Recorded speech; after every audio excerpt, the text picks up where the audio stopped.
تمام دیکھنے اور سننے والوں کو میری طرف سے السلام علیکم۔ بڑی دیر کی مہرباں آتے آتے ایک مہینہ تقریباً ہو گیا جی،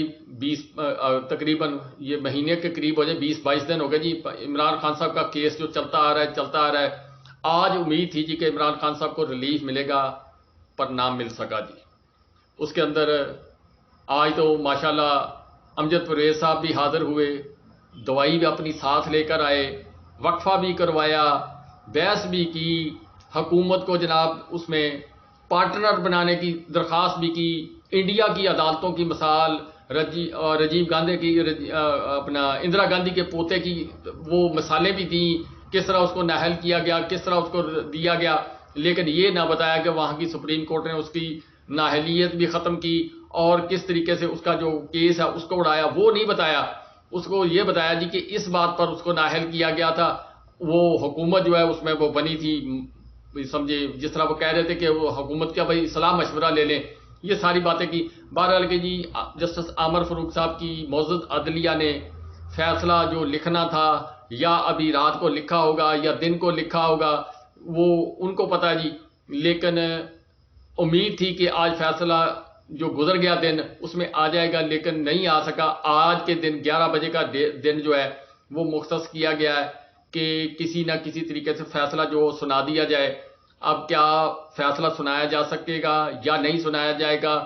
جب کل ہیئرنگ ہو رہی تھی اس وقت امید تھی کہ جسٹس عامر فاروق صاحب کی عدالت جو ہے وہ کیس پر فیصلہ کر دے گی، تو ایف آئی اے کی ٹیمیں جو ہے وہ اٹک جیل میں عمران خان صاحب کو گرفتار کرنے کے لیے پہنچی ہوئی تھیں۔ شاہ محمود قریشی صاحب جو ہیں وہ ان کو عدالت کے اندر پیش کیا گیا۔ انہوں نے کہا جی کہ میں ہر طرح کا تعاون بھی کر رہا ہوں، پھر بھی میرے اوپر دباؤ پریشر بڑھایا جا رہا ہے، میں ابھی ڈٹ کے کھڑا ہوں، میرے پاس کوئی بات نہیں ہے۔ جو سائفر والی کہانی انہوں نے گھڑی ہوئی ہے، انہوں نے کہا جی سائفر تو پڑا ہوا ہے جی وہاں پر۔ لطیف کھوسہ صاحب نے کہا جی کہ یہ بڑی انہوں نے دمنگ بات کی، انہوں نے کہا جی کہ سائفر والا معاملہ یہ کھینچ سکتے ہیں، عمران خان صاحب کو کچھ دن تک اندر تو رکھ سکتے ہیں، لیکن عمران خان صاحب سائفر کے کیس میں پھنس نہیں سکتے۔ اس کی وجہ انہوں نے جو بات کی، اب اگر دیکھا جائے، اگر اس کا انالیسس کیا جائے تو معزز عدلیہ کے اندر پاکستان تحریک انصاف کو درخواست دینی چاہیے کہ جو نیشنل سیکورٹی کمیٹی کے اجلاس ہوئے تھے 2، اس کے اندر 3 چیف تھے، آئی ایس آئی کے چیف تھے، ایم آئی کے چیف تھے، جرنیل تھے، 4 سٹار جنرلز تھے، اس کے علاوہ 3 سٹار جنرلز تھے، 7 رکنی وزراء کی جو تھے وہ بیٹھے ہوئے تھے، 2 پرائم منسٹر 2 دفعہ بیٹھے، یہ سارے ہوئے۔ تو وہ جو سائفر اوریجنل تھا وہ جناب فارن آفس میں پڑا، اس کی جو ٹرانسلیشن ہو کر سادہ زبان میں آئی، کیوں وہ کوڈ کے زبان میں آتا ہے اور کوڈ کوئی پڑھ نہیں سکتا۔ اگر وہ سائفر منگا کر صرف جنہوں نے یہ عمران خان صاحب پر پرچہ کیا ہے یا کیس بنانا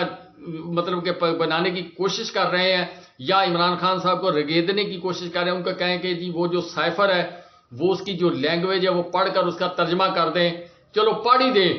کہ اس کے اندر لکھا ہوا کیا ہے، تو آپ سچے جی کہ سائفر گم بھی ہو گیا، سارا کچھ ہو گیا۔ وہ سائفر پڑھا ہی نہیں جا سکتا، اس کو ڈی کوڈ کیا جاتا ہے، اس کی زبان جو جس طرح خفیہ یہ آئی ایس آئی یا اپنے جن کے کوڈز واز ہوتے ہیں، اسی طریقے کے ذریعے وہ ان کی لینگویج ہوتی ہے، جو وہاں جو اتاشی جو سفارت خانے کے اندر موجود ہوتے ہیں، جو ملٹری سیکٹری وہاں پر ایک قسم کا کام کر، جس طرح عمران خان صاحب کا یا شہباز شریف صاحب کا ملٹری سیکٹری تھا، اسی طرح کے ایک اتاشی جو ہیں وہ سفارت خانے کے اندر موجود ہوتے ہیں جو ایسے معاملات کو ہینڈل کرتے ہیں۔ جو سفیر ہوتے ہیں انہوں نے ٹریننگ لی ہوتی ہے، وہ اسپیشل زبان جو ہے وہ اس کے اندر وہ جناب پیکج کر کے وہ کوڈ لگا کے اس کو جناب بھیجتے ہیں اور آتا ہے فارن آفس کے اندر۔ اس کا بتایا جا رہا ہے جی ذرائع کا مطابق کہ یلو کلر کا وہ پیپر ہوتا ہے اور عمران خان صاحب نے سفید رنگ کا پیپر تھا، وہ جو فارن آفس ہے وہ اس کو ٹرانسلیٹ کرتا ہے، ٹرانسلیٹ کرنے کے بعد پھر اس کی جناب کاپیاں تیار کرتا ہے، جو صدر کے پاس آتی ہیں، تمام جو ایجنسی ہیں ان کے پاس جاتی ہیں، تمام جناب چیفز ان کے پاس جاتی ہے، اسی طرح اور جو لوگ ہیں اداروں کے ان کے پاس جاتی ہیں، وزیر اعظم کو آتی ہے۔ تو وزیر اعظم والی کاپی جو ہے وہ گئی سپریم کورٹ میں، اور بذریعہ جناب قومی اسمبلی جس دن انہوں نے جناب حکومت گرائی تھی، تو لطیف کھوسہ صاحب نے کہا جی کہ جب یہ بحث ہوگی اس وقت ان لوگوں کو بلایا، ہو سکتا جی کل لطیف کھوسہ صاحب ایسا کوئی بیان دے دیں کہ ان سب لوگوں کو جناب طلب کیا جائے، یہ بتائیں کہ جو لوگ نیشنل سیکورٹی کمیٹی کے اجلاس میں شامل ہوئے تھے وہ آ کر بیان دے کہ انہوں نے ڈیمارش کس چیز پہ کیا تھا۔ یہ بات بڑی اہم بات ہے، جو انہوں نے آج جو باتیں دبے لفظوں میں کی ہے، اس کا مطلب یہی ہے کہ وہ کل کو یہ درخواست معزز عدلیہ کو کر سکتے ہیں کہ صاحب جو صاحبان ہیں وہ سرکاری ملازم ہیں نا جی، ٹھیک ہے، وہ کسی قانون کو نہیں مانتے، ان کا اپنا ایک آئین اور قانون، اپنا ایک ادارے کا نظام ہے، اس کے تحت وہ چلتے ہیں،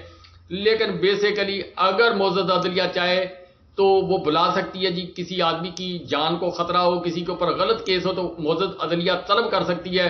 یہ معزز عدلیہ کے چیف جسٹس صاحب پر منحصر ہے، کیا وہ اس ادارے کے چیف کو حکم کریں گے کہ اپنے جو لوگ اس میں شامل تھے نیشنل سیکورٹی کمیٹی میں، ہو سکتا ہے جی وہ کہہ دیں جی کہ آپ کے جو D G I S P R صاحب ہے وہی اپنا ریکارڈ لے کر آئے اور آ کے عدالت کے اندر بیان دیں کہ ڈیمارش کس چیز پر کیا گیا تھا۔ جب وہ بتائیں گے جی کہ امریکہ نے ایک سائفر لکھا تھا، اس کے اوپر ڈیمارش ایک دفعہ عمران خان صاحب کے دور میں ہوا تھا، ایک دفعہ جناب جو یعنی ڈیمارش مینز پروٹیسٹ، وہ جناب ہوا تھا جناب شہباز شریف صاحب کے زیر نگرانی جو ایک نیشنل سیکورٹی کمیٹی کا اجلاس بلایا گیا تھا، یعنی 2 وزیر اعظموں نے 2 اجلاس بلائے، 2 دفعہ امریکہ کی مذمت کی گئی۔ اسد مجید صاحب جو اس وقت کے جناب وہاں کے سفیر تھے امریکہ کے اندر، ایمبیسڈر تھے، انہوں نے جناب اسپیشل وہاں سے میسج بھیجا کہ جو زبان ڈونلڈ لو نے استعمال کی ہے وہ نہایت سخت ترین ہے، میں اس کو اگر فوش گالیاں کہوں تو وہ برا نہیں ہوگا، فوش گالیاں سمجھے، میں چلو بہت اچھے لفاظ اتنے کہہ سکتا ہے کہ اگر عمران خان صاحب کی حکومت رہ گئی تو پھر آپ کے ساتھ ساتھ یہ ہوگا، اگر گرا دی گئی تو پھر یہ ہوگا۔ یہ ساری چیزیں جو کرنے کے بعد وہ سوال اٹھائے جا سکتے ہیں۔ دوسری طرف اب آج کے دن دیکھتے ہیں جی کہ جسٹس عامر فاروق صاحب کیا عمران خان صاحب کو جو توشہ خانہ والا کیس ہے اس کے اندر ریلیف دیتے ہیں یا نہیں دیتے، یا کیا فیصلہ کرتے ہیں۔ اور اس کے ساتھ ساتھ عمران خان صاحب کی 9 درخواستیں ہیں جو مختلف جو مقدمات تھے عمران خان صاحب پر کیے ہوئے اور ان کی ضمانتیں کینسل ہوئی ہیں، اور اس کے بعد وہ کیس بھی عمران خان صاحب کے جناب جسٹس عامر فاروق صاحب کی عدالت کے اندر لگے ہوئے ہیں۔ یعنی کیا وہ جو ضمانتیں کینسل ہوئی ہیں، وہ آپ کو پتا ہے کہ عمران خان صاحب جیل میں ہیں، وہاں سے وہ خود تو نہیں آ سکتے، پولیس لا سکتی تھی، عدلیہ کے حکم پر آ سکتے تھے۔ اب نہ پولیس نے حکم کیا کہ ان کی ضمانت آج فلاں کورٹ کے اندر پیشی ہے تو وہاں لے جائیں،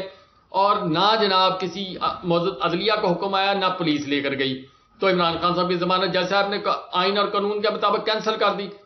اب وہ جتنی درخواستیں ہیں وہ جناب عمران خان صاحب نے کہا جی کہ مجھے حق دفاع دیا جائے اور میری جو ضمانتیں وہ کنفرم کی جائیں، اس کے بعد میرے سے انویسٹیگیشن کی جائے، میں اس کے لیے حاضر ہوں، میں جو فورم مجھے بلائے گا،